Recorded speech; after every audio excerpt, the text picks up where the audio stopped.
ನಾನು ನಿಮಗೆ ಒಂದು ಕ್ವಶನ್ ಕೇಳಕ್ಕೆ ಇಷ್ಟಪಡ್ತೀನಿ. ಬಟ್ ನೀವು ಬೇರೆಯವ್ರಿಗೆ ಹೇಳೋ ಅವಶ್ಯಕತೆ ಇಲ್ಲ. ನಿಮ್ಮನ್ನು ನೀವು ಕೇಳ್ಕೊಂಡ್ರೆ ಸಾಕು. ಟಾಯ್ಲೆಟ್ನಾಗ 15ರಿಂದ 20 ನಿಮಿಷ ಅರ್ಧ ಗಂಟೆ ಆದರೂ ಸಹಿತ ನಿಮಗೆ ಹೊಟ್ಟೆ ಖಾಲಿ ಆಗ್ತಾನೇ ಇರೋದಿಲ್ಲ. ಎಷ್ಟು ಸಾರಿ ಪ್ರಯತ್ನ ಪಟ್ಟರು 100 ಸಾರಿ ಪ್ರಯತ್ನ ಪಟ್ಟರು ಸಹಿತ ಅದು ಹೊರಗೆ ಬರ್ತಿರೋದೇ ಇಲ್ಲ. ಹಂಗೆ ಭಾಳಷ್ಟು ಜೋರು ಹಾಕೋದ್ರಿಂದ ನಿಮ್ಮ ಮುಖ ಎಲ್ಲ ಕೆಂಪಾಗಿರ್ತೈತಿ, ಹಾರ್ಟ್ ಬೀಟ್ ಜಾಸ್ತಿ ಆಗಿರ್ತೈತಿ, ಮೊಣಕಾಲು ಹಿಡ್ಕೊಂಡ್ಬಿಟ್ಟಿರ್ತಾವೆ, ಕಾಲೇಜು ಹಿಡಿತಾವೆ, ಬೆನ್ನು ನುಸಕ್ಕೆ ಸ್ಟಾರ್ಟ್ ಆಗ್ತೈತಿ, ಉಸಿರಾಟಕ್ಕೆ ತೊಂದರೆ ಆಗ್ತಿರ್ತೈತಿ, ಉಸಿರಾಟ ಮೇಲೆ ಕೆಳಗೆ ಆಗ್ತಾ ಇರುತ್ತೆ. ನಿಮ್ಮ ಪೂರ ಶರೀರ ಎಲ್ಲ ಆಯಾಸ ಆದರೂ ಕೂಡ ನಿಮ್ಮ ಒಂದು ಟಾಯ್ಲೆಟ ಪೂರ ಖಾಲಿ ಆಗೋದೇ ಇಲ್ಲ, ಹೊಟ್ಟೆ ಖಾಲಿ ಆಗೋದೇ ಇಲ್ಲ, ಹೊರಗೆ ಬರೋದಿಲ್ಲ, ನಿಮಗೆ ಸಮಾಧಾನ ಆಗೋದೇ ಇಲ್ಲ. ಬ್ಯಾಸರಾಗಿ ಲಾಸ್ಟಿಗೆ ನೀವು ಅನ್ಕೋತೀರಿ ಸ್ವಲ್ಪ ಹೊತ್ತು ಬಿಟ್ಟು ಮತ್ತೊಮ್ಮೆ ಟ್ರೈ ಮಾಡಿದ್ರೆ ಆಯ್ತು ಅಂತ ಹೇಳಿ. ಸ್ವಲ್ಪ ಹೊತ್ತು ಬಿಟ್ಟು ಮತ್ತೆ ಹೋಗ್ತೀರಿ ನೀವು, ಮತ್ತು ಅದೇ ಪ್ರಾಬ್ಲಮ್ ಚಾಲು ಆಕೈತಿ. ಜೊತೆನೂ ಹಿಂಗೆ ಆಗಕತ್ತೈತೆ ಅಂದ್ರೆ ನನ್ನ ಮಾತನ್ನು ಭಾಳ ಹಗುರವಾಗಿ ತಗೋಬೇಡ್ರಿ. ಒಂದೊಂದು ಸಾರಿ ಸಾಧಾರಣವಾದಂಥ ಕಾಯಿಲೆ ಆಗಿರೋದಿಲ್ರಿ. ಈ ವಿಡಿಯೋ ಒಳಗೆ ನಾನು ಇವತ್ತು ಹೇಳಕ್ಕೆ ಹೊಂಟೀನಿ, ಈ ಸ್ಥಿತಿ ಯಾಕೆ ಬರ್ತೈತಿ, ಇದಕ್ಕೆ ಏನಂತ ಹೇಳ್ತಾರೆ, ಇದ್ರ ಸೊಲ್ಯೂಷನ್ ಏನು. ಸೊ ಇದನ್ನು ಡಾಕ್ಟರ್ ಭಾಷೆ ಒಳಗೆ ಅಂದ್ರೆ ಒಂದು ವೈಜ್ಞಾನಿಕ ಭಾಷೆ ಒಳಗೆ ಹೇಳ್ತಾರೆ ರೀ, ಫೆಕಲ್ ಇನ್ಫೆಕ್ಷನ್ ಅಂತ ಹೇಳಿ ಹೇಳ್ತಾರೆ. ಇದರ ಅರ್ಥ ಮಲ ಅಂದ್ರೆ ಟಾಯ್ಲೆಟ್ ಒಳಗಡೆ ಸಿಕ್ ಹಾಕೊಂಡ್ಬಿಟ್ಟಿರ್ತೈತೆ, ಅದು ತನ್ನಿಂದ ತಾನು ಹೊರಗಡೆ ಬರೋದೇ ಇಲ್ಲ. ಈ ಒಂದು ಪರಿಸ್ಥಿತಿ 50-60 ವರ್ಷದ ಮೇಲ್ಪಟ್ಟವ್ರಿಗಲ್ಲಿ ನೋಡಾಕ ನಮಗೆ ಸಿಗ್ತೈತ್ರಿ. ಮತ್ತು ಸಣ್ಣ ಮಕ್ಕಳಲ್ಲೂ ಸಹಿತ ಈ ಒಂದು ಪರಿಸ್ಥಿತಿ ನಾವು ನೋಡ್ತೀವಿ. ಸಮಯ ಇದ್ದಾಗನ ಈ ಒಂದು ಪರಿಸ್ಥಿತಿನ ನಾವು ಅರ್ಥ ಮಾಡ್ಕೊಳ್ಳಿಲ್ಲ ಅಂದ್ರೆ ಮುಂದೊಂದಿನ ದೊಡ್ಡ ಸಮಸ್ಯೆ ಆಗೋ ಚಾನ್ಸ್ ಕೂಡ ಇರುತ್ತೆ. ನಡೀರಿ ಇದಕ್ಕೆ ಸೊಲ್ಯೂಷನ್ ಏನಂತ ಹೇಳಿ ತಿಳ್ಕೊಂಡ್ ಬರೋನು. ಹೆಂಗೆ ಇದ್ರ ಲಕ್ಷಣಗಳನ್ನ ನೀವು ತಿಳ್ಕೊಳ್ಬಹುದು. ನಮ್ಮ ಮಲ ಅಂದ್ರೆ ಟಾಯ್ಲೆಟ್ ರಕ್ಟಮ್ ಒಳಗೆ ಸಿಕ್ ಹಾಕೊಂಡೈತಿ, ಅದನ್ನ ಹೊರಗೆ ಹೆಂಗೆ ಹಾಕೋದು, ಮನಿ ಒಳಗೆ ಕುಂತ್ಕೊಂಡು. ಶುರು ಮಾಡೋಣ ಈ ವಿಡಿಯೋನ. ದೇವಕೀಸ್ ಕನ್ನಡತಿ ಕುಟುಂಬ ವ್ಲಾಗ್ಸ್ ಚಾನಲ್ಗೆ ನಿಮ್ಗೆಲ್ಲರಿಗೂ ಸ್ವಾಗತ. ಹೊಟ್ಟಿ ಒಳಗೆ ಯಾಕೆ ಹಿಂಗೆಲ್ಲ ಆಕೈತಿ, ಏನ್ ಆಕೈತಿ ಅಂತ ಒಂದು ಸಣ್ಣ ಎಕ್ಸಾಂಪಲ್ ಮೂಲಕ ನಿಮ್ಗೆ ತಿಳಿಸ್ಕೊಡ್ತೇನೆ ನೋಡ್ರಿ. ಅನ್ಕೊಳ್ರಿ, ಒಂದು ದೊಡ್ಡ ನದಿ ನೀರು ಭಾಳ ವರ್ಷದಿಂದ ಆರಾಮಾಗಿ ಹರಿತಿ. ಒಂದಿನ ಆ ನೀರು ಆರಾಮಾಗಿ ಹಗುರಾಗಿ ಕಡಿಮೆ ಹಾಕೊಂತ ಹರಿಯಾಕ ಸ್ಟಾರ್ಟ್ ಆಗ್ತೈತ್ರಿ. ಈ ಒಳಗ ಟರ್ನ್ ಬರುತ್ತಲ್ಲ, ಅಲ್ಲಿ ಹಾಳಿ, ಪ್ಲಾಸ್ಟಿಕ್ ಬಾಟಲ್, ಆಮೇಲೆ ಈ ಕಟ್ಟಿಗೆ ತುಂಡುಗಳು ಅವೆಲ್ಲ ಸಂಗ್ರಹ ಆಗಾಕ ಸ್ಟಾರ್ಟ್ ಆಗುತ್ರಿ. ಯಾರು ತೆಗಿಯೋದೇ ಇಲ್ಲ. ಸ್ಟಾರ್ಟಿಂಗ್ನಾಗ ಅದು ಹೆಂಗಾರ ಮಾಡಿ ನುಗ್ಗಿಸಿ ನೀರು ಹರಿಯಾಕ ಸ್ಟಾರ್ಟ್ ಮಾಡ್ತೈತ್ರಿ. ಬಟ್ ದಿನಾಲು ಸ್ವಲ್ಪ ಕಸ ಹೆಚ್ಚಾಕೋಂತ ಹೋಗ್ತೈತಿ. ಒಂದಿನ ಇಂಥ ಪರಿಸ್ಥಿತಿ ಬರ್ತೈತಿ, ಅದು ಪೂರ ಕಸದಿಂದ ತುಂಬಿ ನೀರು ಬಂದಾಗ್ಬಿಡ್ತೈತ್ರಿ. ಅದೇ ಥರಾನ ನಮ್ಮ ಶರೀರದೊಳಗೂ ಆಗುತ್ರಿ. ಅಂದ್ರೆ ಈ ಒಂದು ಕೆಲಸ ನಮ್ಮ ಏಜ್ ಕಡಿಮೆ ಇದ್ದಾಗ ನಾರ್ಮಲ್ ಇರುತ್ರಿ. ನಮ್ಗೆ ವಯಸ್ಸಾದಂಗ ಇದ್ರ ವೇಗ ಕಡಿಮೆ ಆಕೋಂತ ಹೊಕ್ಕೈತಿ. ಈಗಂದ್ರೆ ಒಂದಿಷ್ಟು ಜನ ನೀರು ಕುಡಿಯೋದ ಬಿಟ್ಟು ಬಿಡ್ತಾರೆ, ಇನ್ನೊಂದಿಷ್ಟು ಜನ ನೀರಂದ್ರೆ ಇಷ್ಟಾನೇ ಪಡ್ತವ್ರಿದಿಲ್ಲ ಕುಡಿಯಾಕ.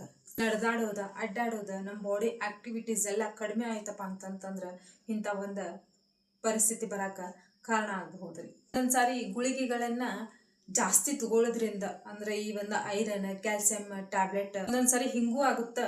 ಬ್ಲಡ್ ಪ್ರೆಷರ್ ಟ್ಯಾಬ್ಲೆಟ್ ಜಾಸ್ತಿ ತಗೋದ್ರಿಂದ ನಿಮ್ಮ ಮಲ ಒಣಗುತ್ರಿ.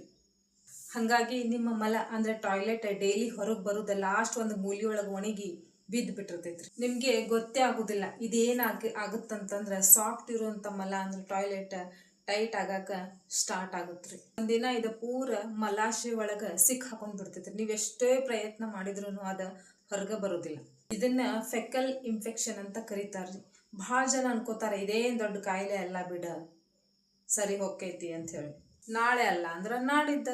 ಬಟ್ ಮಲ ಅಂದ್ರೆ ಟಾಯ್ಲೆಟ್ ಪೂರ ಒಳಗೆ ಸಿಕ್ ಹಾಕೋದ್ರಿಂದ ನಮ್ಮ ಪೂರ ಶರೀರದ ಮೇಲೆ ಪರಿಣಾಮ ಬೀರುತ್ರಿ. ಅದಕ್ಕಿಂತ ಮೊದಲ ಮಲಾಶಯದೊಳಗ ಆ ಕಡೆ ಈ ಕಡೆ ಗೋಡೆಗಳ ಮೇಲೆ ಭಾರ ಬೀಳಾಕ ಸ್ಟಾರ್ಟ್ ಆಗುತ್ರಿ. ಅಲ್ಲಿ ರಕ್ತ ಅಂದ್ರೆ ಬ್ಲಡ್ ಬರಾಕ ಚಾಲು ಆಕೈತ್ರಿ. ಆಮೇಲೆ ಒಳಗಡೆ ನೋವು ಕಾಣಿಸ್ಕೊಳಕನು ಸ್ಟಾರ್ಟ್ ಆಕೈತಿ. ಒಂದೊಂದ್ಸಾರಿ ಹಿಂಗೂ ಆಕೈತಿ, ಜೋರಾಗಿ ತಿನ್ಕೋದ್ರಿಂದ ನೋವಾಗಕ್ಕೆ ಸ್ಟಾರ್ಟ್ ಆಗ್ತೈತಿ, ಬ್ಲಡ್ ಬರಾಕ ಸ್ಟಾರ್ಟ್ ಆಗ್ತೈತಿ.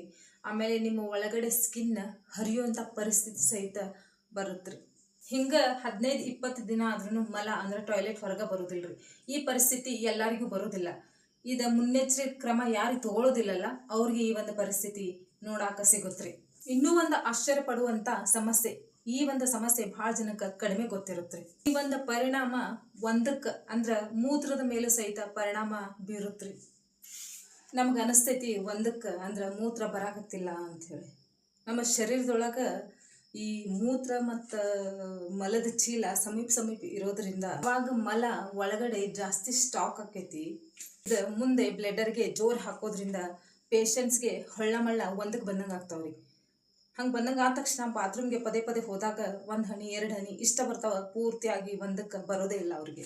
ಒಂದಕ್ಕೆ ಅಂದ್ರೆ ಮೂತ್ರ ಇದು ಬರೋದು ಪೂರ್ತಿಯಾಗಿ ಬಂದ್ ಆಗ್ಬಿಡ್ತೈತಿ. ಅವಾಗ ಅವ್ರು ಏನು ಮಾಡ್ತಾರೆ, ಪೇಷಂಟ್ ಬೇರೆ ಬೇರೆ ಚೆಕಪ್ನ ಆಮೇಲೆ ಬೇರೆ ಬೇರೆ ಮೆಡಿಸಿನ್ನ ತಗೊಳಕ ಸ್ಟಾರ್ಟ್ ಮಾಡ್ತಾರೆ. ಅದ್ರ ನಿಜವಾದ ಸತ್ಯ ಹಿಂದೆ ಸ್ಟಾಕ್ ಆಗಿರುವಂಥ ಮಲ ಕೂಡ ಆಗಿರ್ಬೋದು. ಸ್ಟಾಕ್ ಆಗಿರುವಂಥ ಮಲ ಅಂದ್ರೆ ಟಾಯ್ಲೆಟ್ ಯಾವಾಗ ಪೂರ್ತಿಯಾಗಿ ಸ್ವಚ್ಛ ಆಕೈತಿ ಅವಾಗನ ಈ ಒಂದಕ್ಕೆ ಅಂದ್ರೆ ಮೂತ್ರ ಸಹಿತ ನಾರ್ಮಲ್ ಆಗಕ್ಕೆ ಸ್ಟಾರ್ಟ್ ಆಕೈತಿ. ಆದ್ರೆ ಎಲ್ಲಕ್ಕಿಂತ ದೊಡ್ಡ ತಪ್ಪ ಇಲ್ಲೇನ ಆಗೋದ್ರಿ. ಆ ತಪ್ಪನ್ನ ನಾನಿವತ್ತ ಹೇಳಕ್ ಹೊಂಟೀನಿ. ಭಾಳ ಜನ ಈ ತಪ್ಪನ್ನ ಮಾಡ್ಕೊಂಡ ಕುಂತ್ ಬಿಟ್ಟಿರ್ತಾರ್ರಿ. ಗಟ್ಟಿ ಆಗಿರುತ್ತ ಭಾಳ ದಿನದಿಂದ ಬರ್ತಿರೋದೇ ಇಲ್ಲ.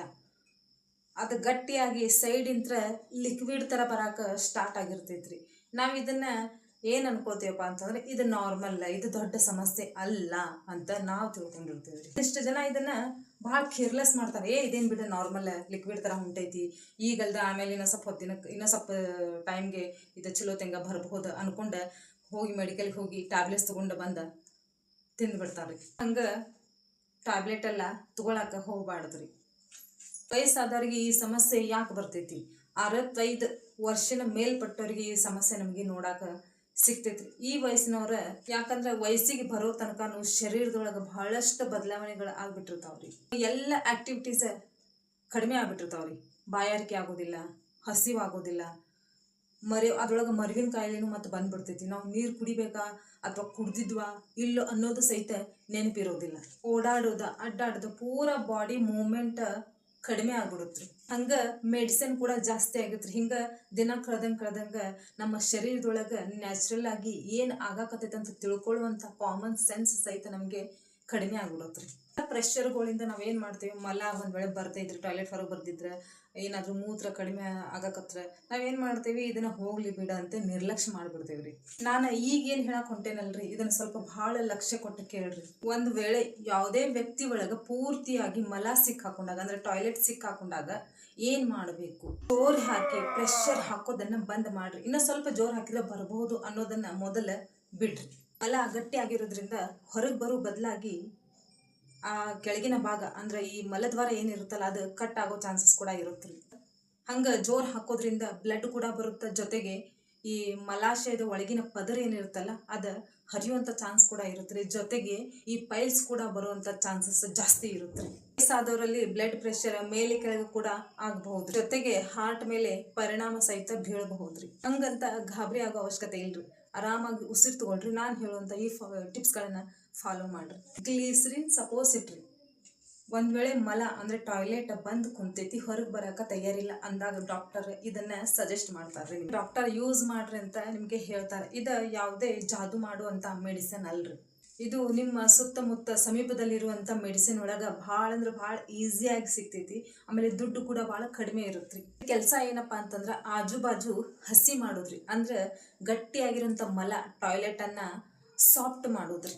ಇದನ್ನು ಯೂಸ್ ಮಾಡೋದು ಕೂಡ ಭಾಳ ಅಂದ್ರೆ ಭಾಳ ಸುಲಭ ಐತ್ರಿ. ಬಲಗಡೆ ಹೊಳ್ಳಿ ಎಡಗಡೆ ಕಾಲನ್ನು ಮಡಚಿಬಿಟ್ಟು ಈ ಗ್ಲಿಸರಿನ್ ಸಪೋಸಿಟ್ರಿನ ತಮ್ಮ ಸ್ವಚ್ಛವಾದ ಬೆರಳುಗಳಿಂದ ಒಳಗಡೆ ಮಲದ್ವಾರದೊಳಗೆ ಸೇರಿಸ್ಬೇಕ್ರಿ. ಅದನ್ನ ಯೂಸ್ ಮಾಡೋಕ್ಕಿಂತ ಮುಂಚೆ ನಿಮ್ಮ ಕೈಗಳನ್ನು ಸ್ವಚ್ಛಗೆ ತೊಳ್ಕೊಂಡಿರ್ಬೇಕು. ಇಷ್ಟು ಜನ ಈ ಒಂದು ಮೆಡಿಸಿನ್ ಒಳಗಡೆ ಹಾಕಿದ ತಕ್ಷಣ ಒಂದು 10-15 ನಿಮಿಷ ಆದ ತಕ್ಷಣ ಟಾಯ್ಲೆಟ್ ಹೋಗ್ಬಿಡ್ತಾರ್ರಿ. ಹಾಗೆಲ್ಲ ಮಾಡಕ್ಕೆ ಹೋಗ್ಬಾರ್ದು. ಈ ಮೆಡಿಸಿನ್ನ 35ರಿಂದ 40 ನಿಮಿಷನಾದ್ರೂ ಒಳಗಡೆ ಇರಾಕ ಬಿಡಬೇಕ್ರಿ. ಒಂದೇ ಸರಿಗೆ ನಮ್ಗೆ ಪೂರ್ತಿ ಕ್ಲಿಯರ್ ಆಗಲಿಲ್ಲ ಅಂದ್ರೆ ಇನ್ನೊಂದು ಸರಿ ಹೋದಾಗ ಮಾತ್ರ ನಿಮ್ಗೆ ಪೂರ್ತಿಯಾಗಿ ಕ್ಲಿಯರ್ ಆಗೇ ಆಗುತ್ತೆ ರೀ. ಇನ್ನೂ ಒಂದು ಕೆಲಸ ಕೂಡ ಮಾಡ್ಬೋದ್ರಿ. ಇದನ್ನು ಬಿಟ್ಟು ನೀವು ಒಂದು ಏಮ ಅಂತ ಬರುತ್ತೆ, ಅದು ಈ ಪೈಲ್ಸ್ ಆಮೇಲೆ ಈ ಬ್ಲಡ್ ಬರ್ತಾ ಇರೋರಿಗೆ ಇಂಥವ್ರಿಗೆಲ್ಲ ಅದು ಯೂಸ್ ಆಗೋದಿಲ್ಲ. ಸೊ ಅದಕ್ಕೆ ಅದನ್ನ ನಾ ಇಲ್ಲಿ ಹೇಳೋದೇ ಇಲ್ಲ, ಅದು ಬೇಡ. ಸೊ ಏನು ಮಾಡ್ಬೇಕಪ್ಪ ಅಂತಂದ್ರೆ, ಈ ಬರಲಿಲ್ಲಪ್ಪ ಒಂದು ವೇಳೆ ಟಾಯ್ಲೆಟ್ ಅಂತಂತಂದ್ರೆ ಅದನ್ನು ಯೂಸ್ ಮಾಡಿದಾಗಂತೂ ಬಂದೇ ಬರುತ್ತೆ. ಬಟ್ ನೀವೇನು ಮಾಡ್ಬೇಕಂದ್ರೆ ಈ 35-40 ನಿಮಿಷ ಒಳಗೆ ನೀವು ಆಗಾಗೆ ಸ್ವಲ್ಪ ಗುಟ್ ಅಂದ್ರೆ ಸಿಪ್ ಮಾಡ್ಕೊಂಡು ನೀರು ಕುಡೀರಿ. ಬಹಳಷ್ಟು ಹಸಿವು ಆಗದೇನೆ ಊಟ ಮಾಡಕ್ಕೆ ಹೋಗ್ಬೇಡ್ರಿ. ಆಮೇಲೆ ಜಾಸ್ತಿ ಗಟ್ಟಿ ಪದಾರ್ಥನ ಆ ಟೈಮ್ನಾಗ ತಿನ್ನಬೇಡ್ರಿ. ಲಿಕ್ವಿಡ್ ಥರ ತಿನ್ನಿರಿ. ಆಮೇಲೆ ಜಾಸ್ತಿ ಫೈಬರ್ ಇರುವಂಥ ಆಹಾರಗಳನ್ನು ಬಳಸ್ರಿ. ಈ ಒಂದು ಸೌತೆಕಾಯಿ ಆಗಲಿ, ಆಮೇಲೆ ಹಸಿ ತರಕಾರಿ ಆಗಲಿ, ಲಿಕ್ವಿಡ್ ಆಗಲಿ, ಈ ಥರ ನೀವು ತೊಗೊಳ್ತಾ ಬರ್ಬೇಕು. ಆಮೇಲೆ ನೀವು ಏನೇ ತಿಂದ್ರೂ ಸಹಿತ ಅದನ್ನು ಚಲೋತ್ನಂಗೆ ಚಂದಂಗೆ ಅಂದ್ರೆ ಜಗದು ತಿನ್ನಿರಿ.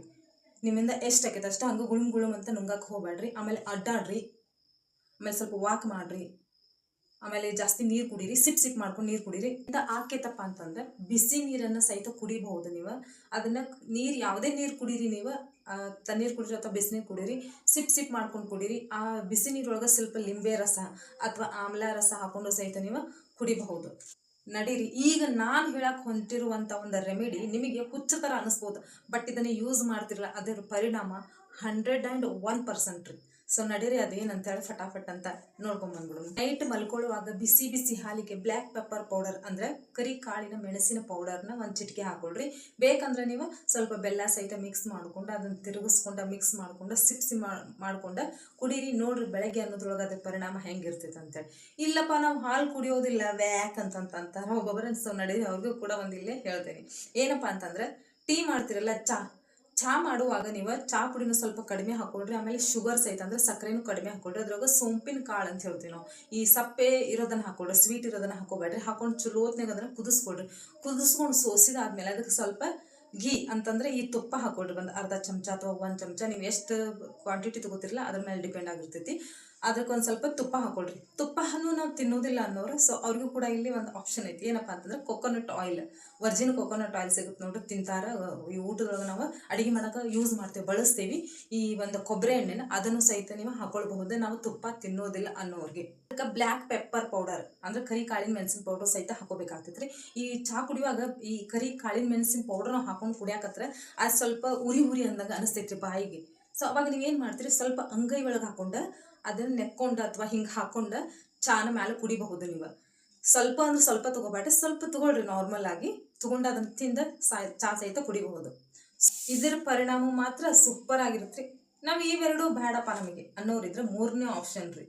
ಏನಪ್ಪ ಅಂತಂದ್ರೆ ಒಂದು ಸೌತೆಕಾಯಿ ರೀ, ಆಮೇಲೆ ಸ್ವಲ್ಪ ಜಾಸ್ತಿ ಕೊತ್ತಂಬರಿ, ಆಮೇಲೆ ಟೊಮ್ಯಾಟೊ, ಈ 3ಅನ್ನು ಕಟ್ ಮಾಡ್ಕೊಂಡು ಚಲೋತ್ನಂಗೆ ಮಿಕ್ಸಿ ಒಳಗೆ ಹಾಕೊಂಡು ಅದರದ ಜ್ಯೂಸ್ ತಗೊಳ್ರಿ. ಆದ್ಮೇಲೆ ಅದಕ್ಕೆ ಬ್ಲ್ಯಾಕ್ ಸಾಲ್ಟ್ ಆಮೇಲೆ ಬ್ಲ್ಯಾಕ್ ಪೆಪ್ಪರ್ ಪೌಡರ್ನ ಹಾಕೊಂಡು ಚಲೋತ್ನಂಗೆ ಮಿಕ್ಸ್ ಮಾಡ್ಕೊಂಡು ಕುಡೀರಿ. ಇದರ ರಿಸಲ್ಟ್ ಮಾತ್ರ 200%. 3 ಕುರ್ದು ನಿಮಗೆ 3ದ್ರೊಳಗೆ ಯಾವ್ದು ಇಷ್ಟ ಆಕೈತಿ, ಯಾವ್ದು ಈಸಿ ಆಕೈತಿ ಮಾಡೋಕೆ ಮಾಡಿರಿ. ರಿಸಲ್ಟ್ ಮಾತ್ರ ಸೂಪರ್ ಆಗಿರ್ತೈತಿ. ಜೊತೆಗೆ 8ರಿಂದ 10 ಗ್ಲಾಸ್ ನೀರು ಕುಡೀರಿ ಡೈಲಿ. ಇದು ಬರದೇ ಇರೋಕ್ಕಿಂತ ಮುಂಚೆನೂ ನೀವು ಮುನ್ನೆಚ್ಚರಿಕೆ ತಗೊಳ್ರಿ. ಸುಮ್ಮನೆ ಯಾಕೆ ಇವೆಲ್ಲ ಬಂದ ಮೇಲೆ ಇಂಥವೆಲ್ಲ ಸಮಸ್ಯೆಗಳನ್ನ ಯಾಕೆ ಎದುರಿಸ್ಬೇಕು ನಾವು? ಹಾಗಾಗಿ ನಾವು ಹೆಲ್ದಿ ಲೈಫನ್ನು ಲೀಡ್ ಮಾಡ್ಬೇಕಂತಂದ್ರೆ ದಿನಕ್ಕೆ ಏನೇ ಇಲ್ಲ ಅಂದ್ರೂ 8ರಿಂದ 10 ಗ್ಲಾಸ್ ನೀರನ್ನು ಕುಡೀರಿ. ಒಂದು ವೇಳೆ ನಮಗೆ ಕೆಲಸದೊಳಗೆ ನೀರು ಕುಡಿಯೋಕೆ ನೆನಪು ಆಗೋದಿಲ್ಲಪ್ಪ ಅಂತಂದ್ರೆ ಅಲಾರಾಮ್ ಇಟ್ಕೊಳ್ರಿ. ಅಲಾರಾಮ್ ಇಟ್ಕೊಂಡ್ಬಿಟ್ರಿ, ಅದು ಅರ್ಧ ತಾಸಿಗೊಮ್ಮೆ 1 ತಾಸಿಗೊಮ್ಮೆ ಅದು ಅಲಾರಾಮ್ ತನ್ನಿಂತಾನ ಆಗಕ್ಕೆ ಸ್ಟಾರ್ಟ್ ಆಗ್ತೈತಿ. ಹೋಗಿ ನೀರು ಕುಡೀರಿ. ಈ ಥರ ಎಲ್ಲ ನೀವು ಮಾಡಿದ್ರಿ ಅಂತಂದ್ರೆ ನಿಮ್ಮ ಲೈಫನ್ನು ಹೆಲ್ದಿಯಾಗಿ ನೀವು ಲೀಡ್ ಮಾಡಬಹುದು ರೀ. ಸೊ ಇವತ್ತಿನ ಈ ಒಂದು ಹೋಮ್ ರೆಮಿಡೀಸ್ ಆಮೇಲೆ ಈ ಒಂದು ಟಿಪ್ಸ್ಗಳು ನಿಮಗೆಲ್ಲ ಭಾಳ ಇಷ್ಟ ಆಗ್ಯಾವ ಅಂತ ಅಂದ್ಕೊಂಡೇನಿ. ಸೊ ನನ್ನ ಚಾನಲ್ನ ಏನು ಮಾಡಬೇಕು, ಇದೇ ಥರ ಟಿಪ್ಸ್ ಆಮೇಲೆ ಇದೇ ಥರ ನನ್ನ ವಿಡಿಯೋಸ್ ಬೇಕಂತಂದ್ರೆ ನನ್ನ ಚಾನಲ್ನ ಸಬ್ಸ್ಕ್ರೈಬ್ ಮಾಡ್ಕೊಳ್ರಿ. ಮತ್ತೆ ನಿಮ್ಮ ಮುಂದೆ ಇಂಥ ವಿಡಿಯೋ ಒಂದಿಗೆ ಸಿಗ್ತೀನಿ. ಅಲ್ಲಿವರೆಗೆ ಎಲ್ಲರಿಗೂ ನಮಸ್ಕಾರ. ಜೈ ಹಿಂದ್.